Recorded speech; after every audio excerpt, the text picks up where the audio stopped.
2 ദിവസത്തെ വെയിലും കൂടെ കിട്ടുമ്പോ ഷീറ്റ് നല്ലോണം ഉണങ്ങും. ചേച്ചി നീ ഏതാ വെച്ച ഇവിടെ ഒന്നും കണ്ടിട്ടില്ലല്ലോ. ചേച്ചി ഞാൻ കുറച്ച് സാധനങ്ങൾ വിൽക്കാൻ വന്നതാണ്. വീട്ടാവശ്യത്തിലുള്ള എല്ലാ സാധനവും ഉണ്ട്. ഇവിടെ ഒരു സാധനം വേണ്ട, ഇവിടെ എല്ലാം ഇരിപ്പുണ്ട്. ചേച്ചി അങ്ങനെ പറയില്ലേ ചേച്ചി. ചേച്ചി എന്തെങ്കിലും എടുത്താൽ എനിക്ക് 2 പോയിന്റ് കിട്ടും. നിനക്ക് പോയിന്റ് ഉണ്ടാക്കാൻ ഞാൻ നിന്റെ പൈസ വേണം. ചേച്ചി പ്ലീസ് ചേച്ചി എന്തെങ്കിലും എടുക്കുക ചേച്ചി, പ്ലീസ് ചേച്ചി. വേണ്ടെന്ന് പറയാൻ മനസ്സിലാവില്ലേ? ഓരോരുത്തർ രാവിലെ കയറി വന്നോളും.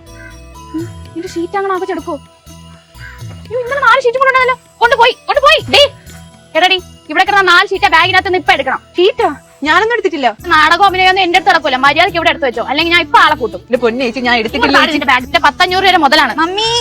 മമ്മി ഞാൻ പുറത്ത് പോയിട്ടോട്ടെ. ഇതാ വരുന്നു പോയിട്ട്. നിന്നാണ് കയ്യിലെന്തോ ഒരു ചാക്ക്. അതെന്റെ പഴയ ബുക്കമ്മ, ഞാൻ ആക്രിക്കട വരെ ഒന്ന് പോണിത് കൊടുക്കാൻ. ഇവിടെ ഇരുന്ന ബുക്കെല്ലാം കൊടുത്തതല്ലേ? നീ അവിടെ നിന്നാണ് നോക്കട്ടെ. ഇല്ല ഞാൻ കാണിക്കൂല.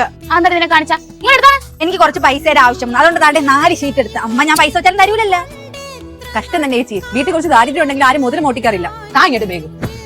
നാട്ടുകാരെ കൊണ്ട് ഓരോന്ന് പറയിക്കാനുണ്ടായ സാധനം. എന്റെ കാട്ടി നല്ല വാഴ വെച്ചാൽ മതിയായിരുന്നു.